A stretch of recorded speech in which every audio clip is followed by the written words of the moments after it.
También hoy Pablo Lanús, el abogado de Mauricio Macri, cuando salió dijo: no se confundan, no somos lo mismo, porque este paralelismo me parece que era casi obligado. Igual estaba él solo ahí con algunos dirigentes del PRO. Sí. No estaba Larreta, no estaba Vidal, no estaba Santilli. Se sacaron la foto de ayer en Vicente López, ¿no? Ahora, supongo que vos también me dirás: no somos lo... Digamos, es como que se van, ¿no? Es como un juego de espejo. Vos también me dirás: no somos lo mismo. Mirá, no... Vamos por partes. Punto 1. La causa dólar futuro, empiezo por eso, lo conozco bien porque fui yo, no imputado, procesado, embargado, y todavía nadie me puede explicar cuál era el delito presunto y menos todavía hay pruebas. El juez era Bonadío, ¿no? El juez era Bonadío, claro. Era de las tantas causas de Bonadío. Todo lo que Bonadío le caía era a un juez Bonadío. que estaba... Sí, primero le sorteaban y siempre le salían las causas de Cristina. La bolilla negra tenía, la bolilla caliente, salían siempre a él. Quien pudiera jugar a la lotería con el bolillero de Bonadío, siempre le salía En algún momento también jugó para ustedes, ¿no? Y entonces, el mismo Bonadío, está bien, pero Bonadío nos acusó de una cuestión que vos decías de haber generado un perjuicio en el Banco Central. No, primero nos acusó de venderle dólar futuro a amigos nuestros. Después fue a buscar y los que habían comprado dólar futuro eran todos amigos de ese señor, de Macri. Luego empezó a buscar si ahí podía haber algún delito. No había ningún delito, nos acusó, nos procesó sin ningún trámite y luego de eso embargados por años. O sea que ahí no había ni delito, ni acusación, ni nadie puede explicar de qué se trata. En el caso de Macri, como bien vos dijiste, hay evidencia, yo no soy juez, de que estuvieron espiando gente en el gobierno de Macri. Lo dijo alguien de la propia AFI, esto lo declaró alguien. Bueno, o sea que está probado ponerle que mirá quiénes espiaron. Ya sabemos también, había 5 bases en la provincia de Buenos Aires de espionaje, que bajo Vidal, espiando a dirigentes de la oposición. También hay carpetas, hay documentales. Por eso, una causa era humo y mentira. En este caso hay espionaje que se realizó, y en este caso muy sensible, a los familiares de la tragedia de Lara San Juan. Y que Espiaron a los familiares de la tragedia de Lara San Juan. ¿Quién lo espió? Vos me decís, bueno, unos señores que están a 100 kilómetros de no sé... No, la AFI que depende solo de Mauricio Macri, y que Mauricio Macri había puesto a Rivas y Magdalani, 2 amigos cercanos de él. ¿Y que lo citen después de la derrota de las PASO, como decía ayer Cornejo, no le da un tinte político?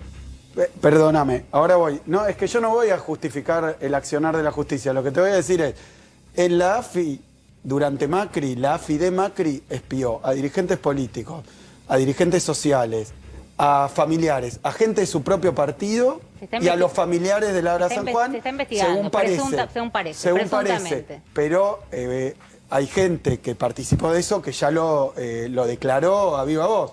Y mostraron las carpetas, bueno, D'Alessio, etcétera. O sea, espiaron a un montón de gente. A un montón de gente espiaron. Están ahí las carpetas. Sí. No. Sí, y extorsionaron a otros. Sí. Entonces, acá hay, ponele, un delito grave de violación de la ley de inteligencia por la AFI con funcionarios nombrados por Macri. Digamos, ¿qué tengo que ver? Bueno, vos nombraste a esos funcionarios y espiaron, si queda demostrado. Y lo que estaría diciendo Macri es: yo no sabía nada, yo no sé qué es más grave, si la AFI de Macri espiaba a todo el mundo y Macri, que era el responsable directo y único jefe de la AFI, no lo sabía. Eso es gravísimo porque están violando la ley de inteligencia. Hay un delito, el problema es hasta dónde llega. Si Macri no sabía nada, es un problemón, o sea, le espiaban a todo el mundo, inclusive a sus familiares, y él no lo sabía, o él sabía y lo mandó, que es otro problemón. O sea que la diferencia es que dólar futuro era humo, y esto es una causa real, con hechos reales que han ocurrido. Claro, pero los dos dicen, pero, me Romina, me persiguen. Sí, pero si hay un delito... Entonces, ¿la justicia qué es? ¿Para dónde va? ¿Persigue a quién, digamos? Romina, si yo te saco esos anteojos y me los guardo acá, y después viene un juez, viene un policía y me detiene, y yo empiezo, me persiguen, me decís, bueno, a ver, tenés los anteojos en el bolsillo, no los tenés, te los quería llevar. Ahora, si yo no hago nada y me agarra la policía afuera, es muy distinto. En el caso de Macri, tanto peaje, como correo, como espionaje, como soterramiento, como tantas causas más. Bueno, pero se podría hacer un paralelismo. Yo te puedo decir, hay un montón de empresarios que dicen que Barata les pedía plata para la campaña. Perfecto, yo lo que digo quiero decir es que uno puede decir, Cristina sabía, es grave, no sabía, es gravísimo. ¿Hay algún paralelismo ahí? No, pero la causa cuaderno, vos viste ya los cuadernos que existían, que no existían, que se quemaron, Acá lo que estoy diciendo es, aparecen los tipos diciendo hay hechos que ocurrieron. Entonces yo lo que digo de ese punto es que creo que Macri lo que debería decir concretamente, y yo no soy la justicia para decirlo, pero ya van 2 veces que ni va a declarar, se pone en rebeldía. Otra cuestión distinta, una causa que es sumo, dólar futuro, otra causa que es real y que hay que discriminar la responsabilidad. Si Macri tiene responsabilidades es gravísimo, si no sabía es gravísimo. Entonces va ahí. Pero si no sabía no tiene consecuencias penales. No tiene consecuencias penales, claro, pero bueno, llama la atención, convengamos, que arriba Magdalani, 2 personas que se reunían, que hay llamados permanentes, qué sé yo, se olvidaron de decirle que estaban espiando a medio país, y ni siquiera a medio país, porque está prohibido espiar para hacer política. Está prohibido usar la AFI para espiar a los dirigentes. No puedes hacer inteligencia ilegal. Es gravísimo. Sí. Y es gravísimo. Pero digo, lo que te preguntaba, Javi, el juez casi que estuvo evaluando los tiempos para que le cerraran, decir que se mandó un moco en la mitad. Segundo punto. Para procesarlo antes del 14, era como buscar la cabeza de Macri, viste, antes de las elecciones. Van 2 años. Cristina fue a declarar a Comodoro Pi. 2016. Decía, abril de 2016, 4 meses después de dejar el gobierno. Sí. Macri estaría yendo, porque además el amigo de Macri, Pepín, se llama Rodríguez Simón, está prófugo y no va a declarar. A ver, entonces, ¿qué es lo que vos podés decir? La verdad es que a mí, que me acusaron de montones de cosas, fui siempre cuando me llamó la justicia, Macri van 2 veces que no va, ahora va, y su amigo cercano está fugado. Esas son pequeñas diferencias que me parece que hay que resaltar, que hacen que un paralelismo sea complejo. Punto 2, Comodoro Pi se discute si fueron 100.000, 200.000 o 300.000 personas bajo la lluvia. Esto es un artista callejero en una plaza junto a más gente. Y la verdad que a mí me parece que más allá de la cuestión, porque tampoco la quiero juzgar, me parece que Macri puede hacer lo que quiera, lo que tiene que hacer es ir, declarar cuando lo llaman, y si no tiene nada que ver, explicar qué es lo que ocurrió, que la gente que él nombró nos andaba espiando a todos los demás. Pero ¿sabes lo que es grave, y no se puede decir, mirá, no tiene gravedad. Yo cuando fui a declarar a Dólar Futuro dije claramente, ahí no hay delito, eso en ese sentido es persecución. Acá, si hubiera ese espionaje, que hay 500 pruebas dando vuelta, hay un delito y muy grave. Y Macri es el responsable directo de la AFI, porque depende solo de él la AFI. Entonces él podría decir, yo desconocía, pero bueno, tiene que ir a explicar todas esas cuestiones. No es mi problema, digamos. Pero ¿no resulta funcional políticamente para el Frente de Todos ponerlo también a Macri en la exposición pública? Recién decías que fue el lanzamiento de la campaña de Macri, entonces Macri él la consiguió dar vuelta. Él la consiguió dar vuelta. ¿Qué parte dio vuelta? No sé. Digo, se benefician los dos, porque están jugando los dos a la polarización. A la polarización. Pero yo digo, tan fácil como esto. Te llama un juez y tenés que ir y declarar y explicar. Si hubo un delito, y en este caso aparentemente no está negando que hubo un delito, solo que él lo desconocía, donde él tenía responsabilidad directa en los nombramientos, bueno, ir a declarar en ese sentido. Pero tal vez la oposición y punto, tema terminado. Lo tendría que haber hecho la primera vez que lo llamaron, tendría que haber ido a declarar, porque en este caso también hay un delito. Lo citan cuando está afuera, todos sabíamos. Y hoy lo citan cuando no tiene el aval jurídico para que pueda declarar. No, bueno, yo no soy. Lo que digo es que tiene un punto abogado, ahí la oposición. No soy abogado aparentemente, bueno, leí varias opiniones viniendo para acá porque la verdad estuve en 500 cuestiones. No estaba siguiendo el tema Dolores, digamos. No, ni tampoco la cuestión judicial, y la verdad no lo sé. Pero lo que decía Graciana Peñafort, por ejemplo, es que el único que podía saber que tenía cosas para declarar que violaban el secreto era Macri. Entonces se presentó ahí y dijo, no puedo declarar porque viola el secreto. El fiscal le dice, diciendo como Graciana, el juez podría haber también pedido la desclasificación. Bueno, yo no sé, no soy jurista, no soy jurista, pero ves que es más político. ¿Cuándo se termina esto? Es que no es político. Bueno, mira, podemos ver, recién te preguntaba sobre la oposición, mira, ayer Cornejo, porque digo, más allá de las cuestiones de uno u otro. No, pero Manes dijo tiene que ir a declarar. Los radicales todos dijeron que tenía que ir a declarar, se ve que eso lo fuerza. Juez también, eso lo fuerza a ir a declarar, cosa que no debería forzarlo nadie, como a su amigo Pepín, que debería él llamarlo, como dijeron otros, Pepín no puede estar prófugo, tiene que ir a declarar, y punto, y terminado el tema de... Y si él dice, no tengo nada que ver, fueron este, y yo no tengo nada que ver, y tiene derecho a hacerlo, yo no soy abogado ni juez. Pero está bien, digo, sin meternos en cuestiones jurídicas del expediente, Axel, ¿sabes cuál es el tema que termina como empañándolo todo y resulta, una palabra que le gusta a Jairo, pero todo termina resultando vidrioso? Es cuando el presidente de la UCR, por ejemplo, se sienta donde estás sentado vos. Yo le pregunté, ¿no es temerario? Y me dijo, no, y dice perfectamente que detrás de todo esto que estamos viendo, Macri, hoy, Dolores, Javi que dice la dio vuelta, del otro lado pensarán lo que cada uno tenga ganas de pensar, no tiene dudas en decir que este es un armado prácticamente maquiavélico y perfecto del kirchnerismo. Mira, lo decía, es el corte que tenemos, ¿no? Cornejo. Ahora, eso no quiere decir que creemos que está mal instruida la causa, debe decirlo la justicia, pero nosotros tenemos la opinión que está mal instruida, que es una mala investigación y que se quiere meter a Macri a como dé lugar y que detrás está el gobierno de esa causa, porque se lo quiere meter con anterioridad al 14 de noviembre. El kirchnerismo ha gobernado de los últimos 18 años de la Argentina 14 y afinca todos los problemas en los 4 que no gobernaron. Y hoy quieren traer a Macri al centro de la escena de campaña todo el tiempo y esta causa les viene al pelo. Que se haga cargo Cornejo de lo que dice. Ahí, yo y Amane diciendo tienen que ir a declarar, pero no puedo opinar sobre eso, es la interna de ellos, es donde lo querían. A Macri lo empezaron a esconder al comienzo de la campaña, Macri después intervino incluso de toda esta etapa, después intervino fuertemente. Yo sostengo que es el jefe de la oposición, es mi opinión. Sostengo que es jefe de Larreta, jefe de Vidal. Que no hay una oposición que tiene, digamos, una conducción horizontal.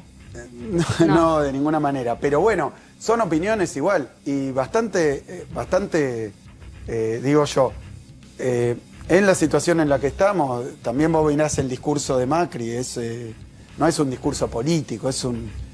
no sé, bueno, está bien, pero mirá el discurso de Cristina a 4 meses de haber terminado el gobierno, que fue a hablar de los problemas reales de la gente, que fue a hablar, prácticamente lanza Unidad Ciudadana en ese momento. Es un discurso con un público que eran cuadras y cuadras y cuadras, de gente que se movilizó bajo la lluvia. Y no digo nada, simplemente no digo nada porque tampoco tengo por qué compararlo ni menospreciarlo, aunque haya juntado a 3 personas. Si alguien de Cambiemos o Juntos por el Cambio, juntos dice, Axel tiene razón, fue más gente a ver a Cristina. No, es que Macri, yo no estoy... Pero fuimos a las urnas y te ganamos. O sea, te puedo decir, che, pero todo eso es cierto, claro, pero en septiembre... No juntaste los votos. Pero bueno, por eso digo que el tema no es Macri, pero que lo digan, que digan lo que quieran. Yo lo que digo es que hay un problema, que es que en el gobierno de Macri se espió, aparentemente, si vos querés, pero hay muchísima sobrada evidencia pública de que se espió, porque ya fueron a declarar y trascendieron las declaraciones de muchos agentes de inteligencia que dijeron que hubo espionaje. Ahora el problema es de quién es la responsabilidad. Es una violación grave de la ley de inteligencia, la CIDE no está para espiar a los opositores, no está para perseguir a los demás, la usaron para eso en el gobierno de Macri, los funcionarios nombrados por Macri. Si después Macri no tiene responsabilidad, lo tiene que probar. Yo puedo opinar sobre eso, pero no lo sé, lo tiene que probar. En vez de hacer un circo, ir y decir, mirá, no, arriba se Magdalena, espiaron a este, a mis parientes, a los de mi partido, pero yo no lo sabía. La verdad que lo hicieron todo eso a mis espaldas.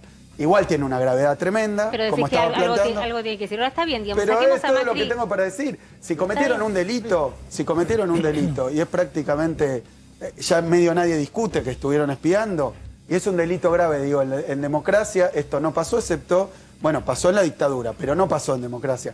Espiar a los opositores, a los dirigentes sociales, hacer informes de inteligencia a cada uno de los que estaban del otro lado, no pasó.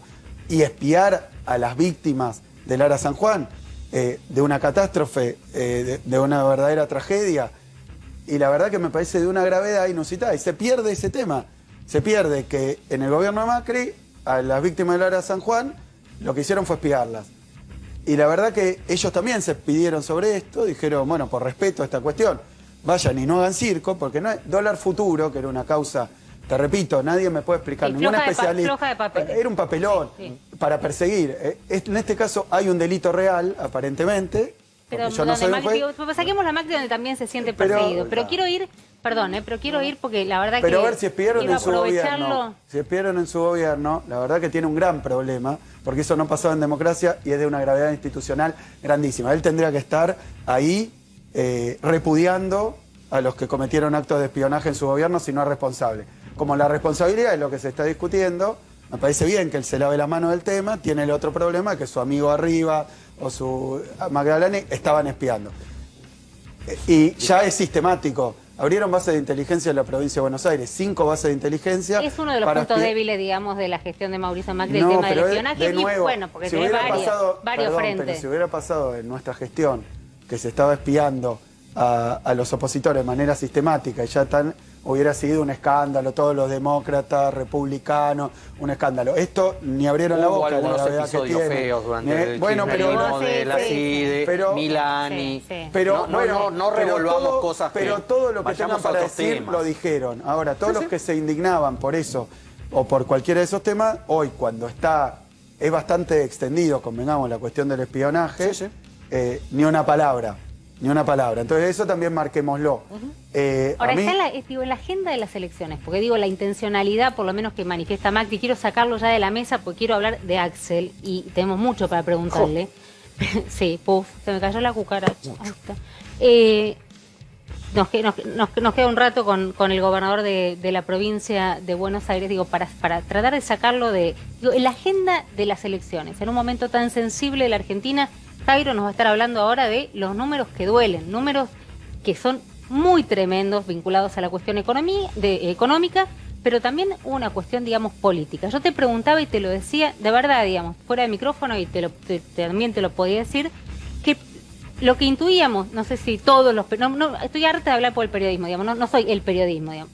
Soy una periodista que trabaja con dos periodistas. Claro, no hablemos del por eso, periodismo. que trabaja con dos colegas que respeta enormemente. Sí, no te hagas cargo. No me voy a hacer cargo. Ahora, bueno, pero por lo menos nosotros tres veníamos escuchando, muy atentos, estabas solo, te intervinieron el gobierno, Cristina te llevó de las orejas a Calafate, Cristina Fernández de Kirchner te llevó de las orejas a Calafate, te sacó a tu jefe de gabinete, te puso a 2 intendentes porque no podías con el territorio, la cámpora te da la espalda y me queda algo más.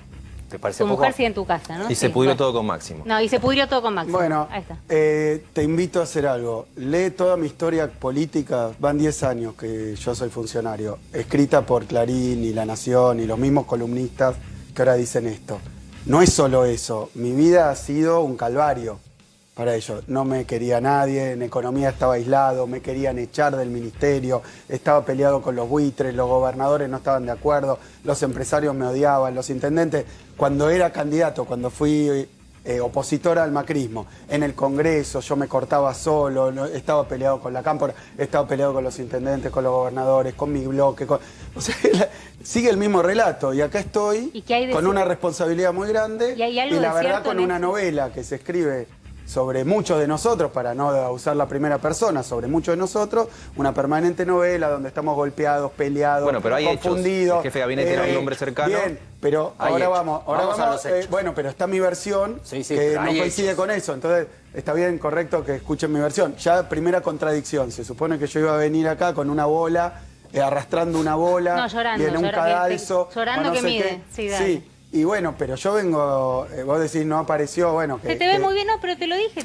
lo mismo que te dije afuera, se te ve muy entero. No pareció una gentileza, sino un palo, pero bueno. No, pero no porque venía leyendo lo que dice Clarín de Vos, encuentro que no es verdad, que no estás deprimido, que no sé qué. Sorprenderse por eso... ¿Y por qué cambiaste de jefe de gabinete? Te digo, no, lo que pasó es que tuvimos una derrota electoral, hechos decía, tuvimos una derrota electoral, tuvimos una pandemia, hechos, hay una situación compleja y distinta cuando asumimos. A una situación distinta, una composición distinta del gabinete, ampliamos el gabinete, incorporamos al gabinete gente con la que vengo trabajando hace muchísimo tiempo, Cristina Álvarez Rodríguez, compañera en la Cámara, Martín Insaurralde, un compañero, un amigo, Leo Nardini, un compañero, un amigo. ¿Y qué aporta Insaurralde que no Bianco? No, me parece que lo que hicimos en el gobierno nacional y provincial, y te lo voy a explicar en mi forma de decirlo. Creo que hoy, obvio que le corresponde a nuestra oposición política y mediática decir es todo un lío y está todo mal. Me parece que esto se juzga por los hechos, por los resultados. Lo que yo veo de novedoso en esto es que tuvimos una pandemia. La pandemia obviamente nos sometió a cosas absolutamente fuera de lo común, a cosas muy difíciles, muy dolorosas, muy difíciles, decisiones que se han tomado en todo el mundo, los oficialismos, la verdad, Merkel, Trump, Piñera, no le fue bien a los que le tocó administrar la pandemia. De la pandemia, digamos, la administración de la pandemia es compleja para los gobiernos nacionales, capaz a nivel local puede pasar otra cosa, pero para los gobiernos nacionales y los oficialismos ha sido una cuestión complicada, porque evidentemente te somete a decisiones duras, difíciles y dolorosas, que nadie, no es que yo ignoro que tomar decisiones de suspender actividades o de tomar distancia o hasta de usar barbijo sean decisiones simpáticas y lindas. La verdad es que son decisiones que se toman con unos asesorados por especialistas que se han tomado en todo el planeta y han tenido sobre los gobiernos. Incluso ahora veía lo de Inglaterra, digamos, gobiernos que fueron muy aperturistas, gobiernos que fueron muy cuidadosos de la salud, todos con problemas económicos, políticos. La pandemia es una tragedia. Ahora, pero contestame esto, vos decís hechos, ¿no? Digamos, esto que se instaló porque también te debilita la imagen de una Cristina Fernández de Kirchner que te hace ir, que te lleva de los pelos a Calafate y que te dice que mal hiciste las cosas, perdimos por culpa tuya, no es así, eso es mentira. Eso es mentira. Y ya lo dije 10 veces que es mentira. Lo que pasa es que el público se renueva. Sí, pero bueno, vos fijate el poder que tienen estas explicaciones farandulescas, novelescas y mentirosas, que se instalan y estamos discutiendo sobre una novela escrita por alguien. Decir algo que sabes mejor, pero sabes mejor que eso no son los medios nada más. Hay mucho off y mucha gente que te rodea que viene y cuenta esta historia también. Paso a dar la No, pues si no parece que leemos Clarín ni La Máximo Nación. Lanús dijo, si tenés dudas, el señor gobernador, chiflá que estamos. ¿Por qué tendrías dudas? Paso a las respuestas. Estamos saliendo de la pandemia. Tenemos, para ser concreto, 400 casos, niveles por ahí promedio, 300 y pico de casos, venimos de haber tenido 12.000 casos.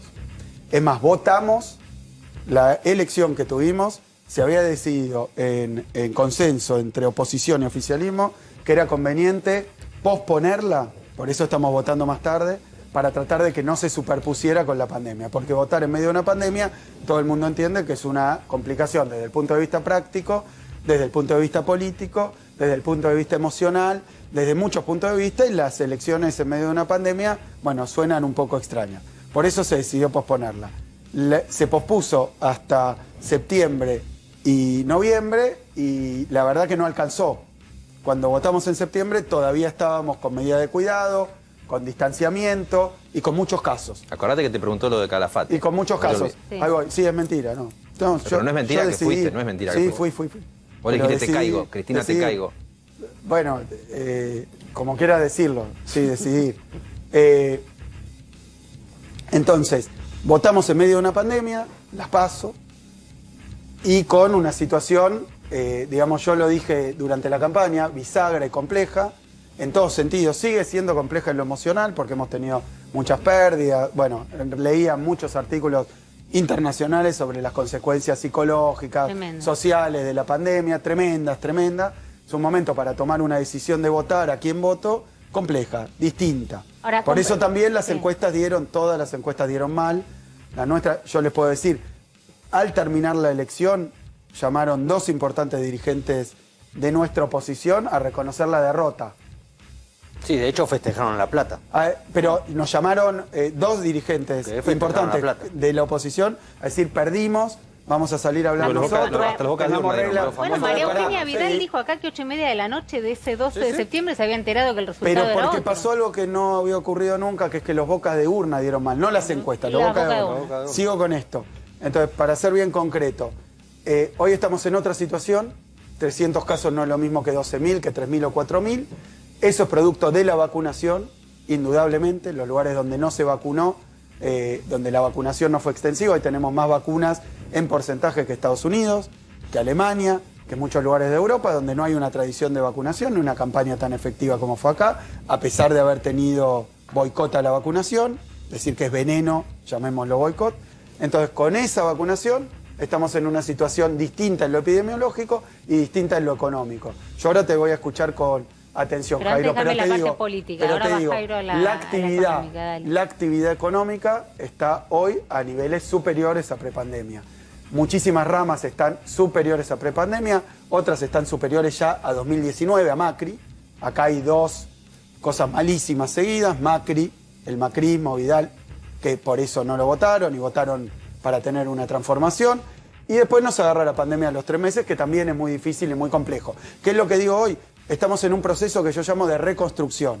Después, digamos, de 2 pestes seguidas, o como quieras llamarlo, en un proceso de reconstrucción. Tiene una peculiaridad la salida de la pandemia, que esto explica la cuestión territorial. La verdad que la pandemia le pegó muy distinto a cada uno en lo personal, a los sectores económicos, a lugares geográficos. El efecto de la pandemia fue nuevo, porque nunca había habido una pandemia. Por ejemplo, gente que le iba bárbaro, le fue pésimo con la pandemia, porque se dedicaba a una actividad que hubo que suspender. Mientras a otros, que tal vez le iban más o menos, tuvieron en la pandemia la posibilidad de seguir trabajando. La respuesta en la salida de la pandemia, para que sea eficaz, tiene que ser con una acción micro, con una acción mirando cada cuestión Axel, en particular.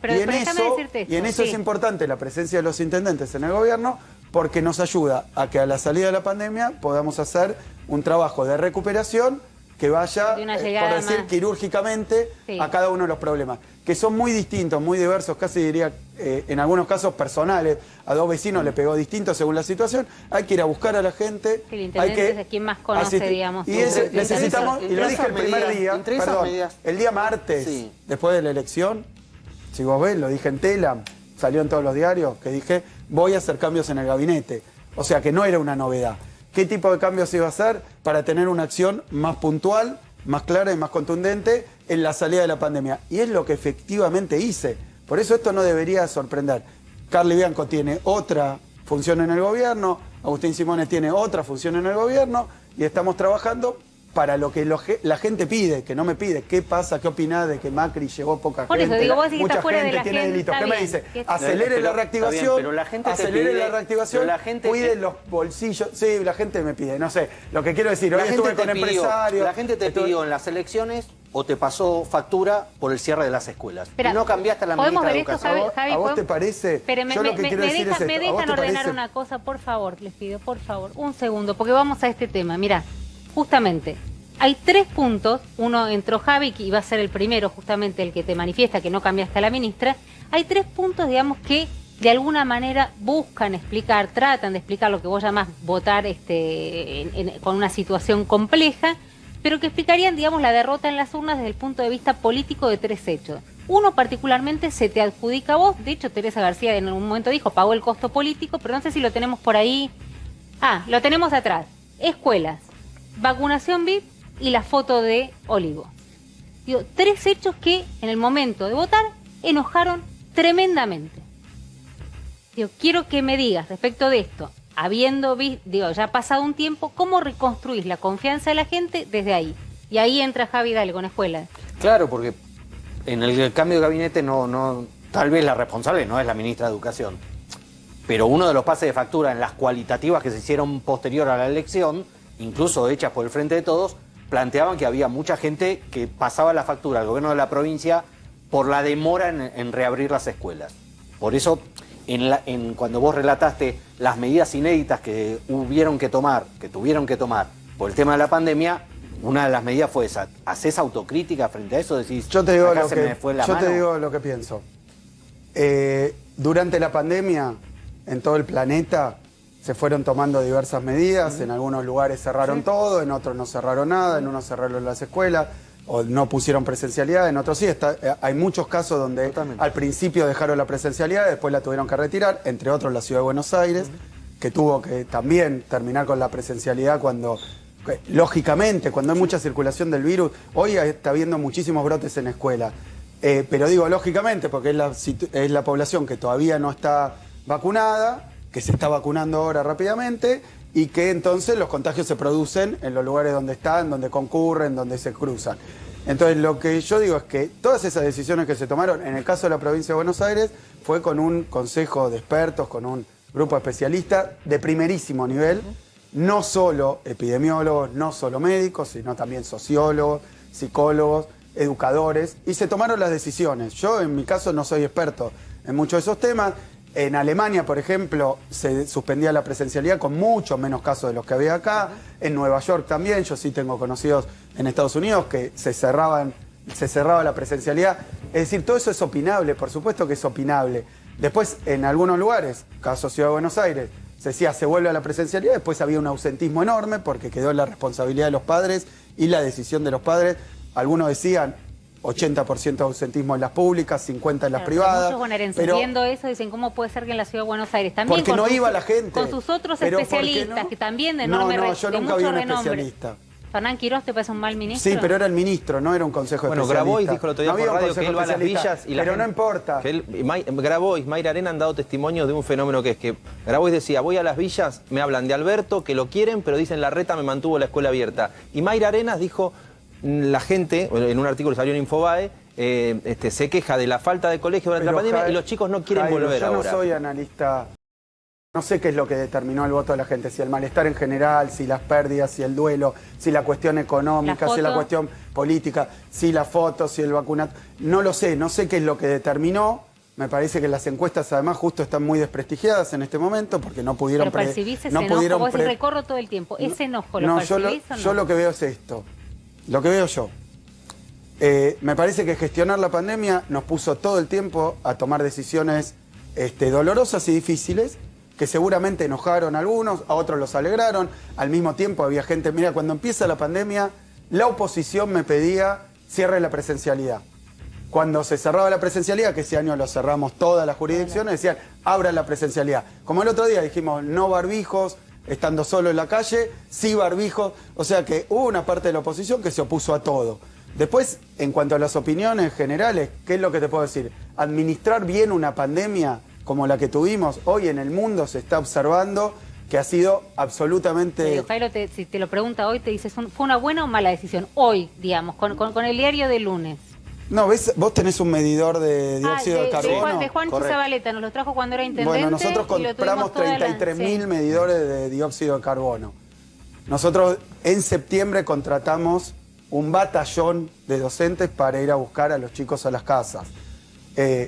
Estuvimos trabajando en redoblar ahora con un programa especial que son 30.000 docentes para fortalecer los contenidos que se perdieron.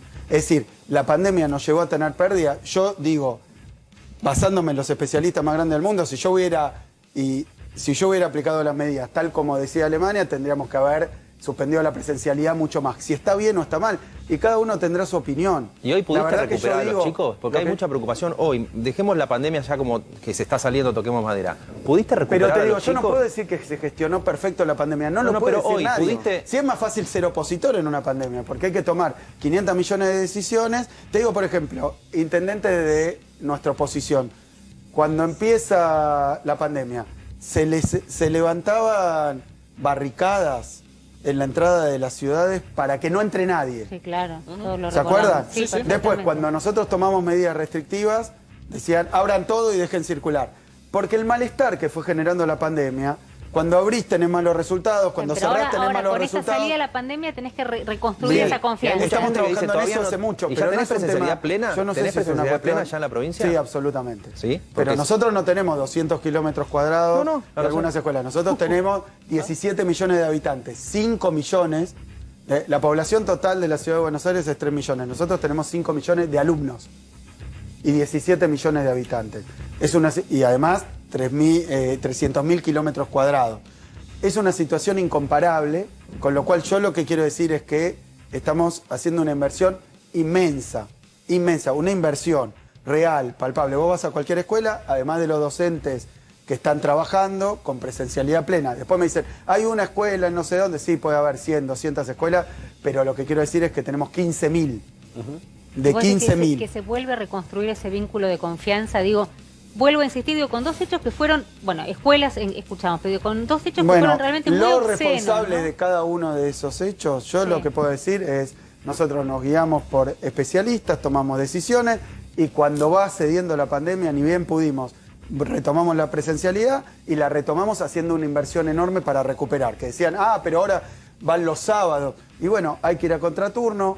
En muchas escuelas se está haciendo contraturno, pero es un trabajo chico por chico. Y al que no va a la escuela, se lo va a buscar a la casa.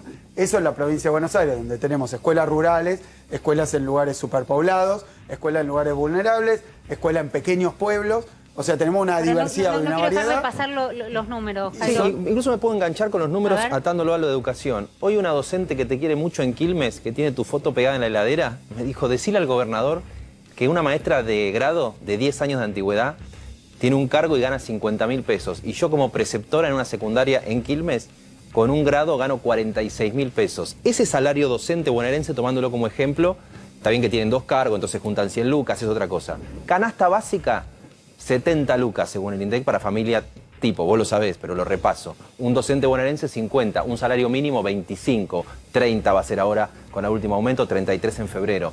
Esos números, la pobreza en 40, la indigencia en 10,7 y encima de todo eso la bomba de la idea de qué va a pasar con el dólar. El blue hoy a 198. Aprovechando tu experiencia como ministro de Economía. Ahora, ya me la economía 12, no, pero te pinto el panorama.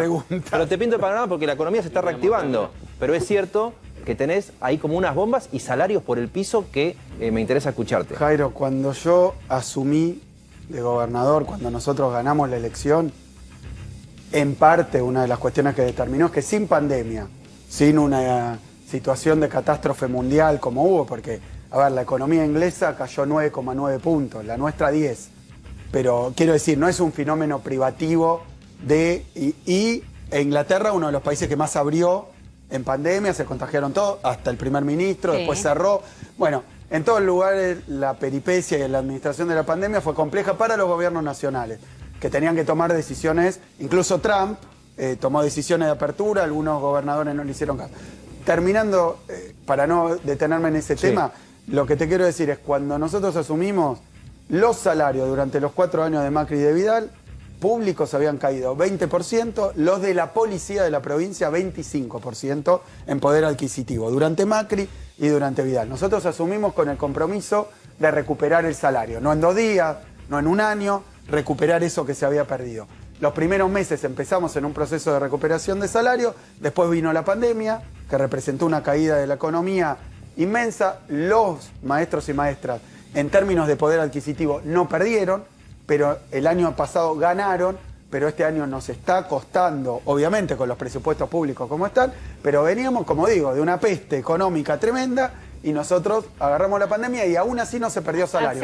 A nivel privado, hoy los salarios promedio están, este año, algunos puntos arriba de la inflación. Esperen un segundo, algunos puntos no quiero arriba, pero...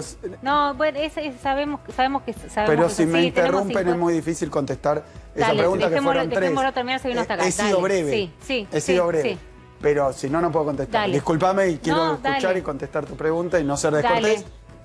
Bueno, entonces, en términos de recuperación salarial, la caída de los salarios sin pandemia de Macri, con la pandemia de Macri, digamos, con la peste de Macri y Vidal, la verdad que todavía no se pudo recuperar. En algunas ramas, en el caso policía, hemos tenido algunos avances, obviamente con una pandemia en el medio que determinó una caída del empleo y del salario en el planeta entero.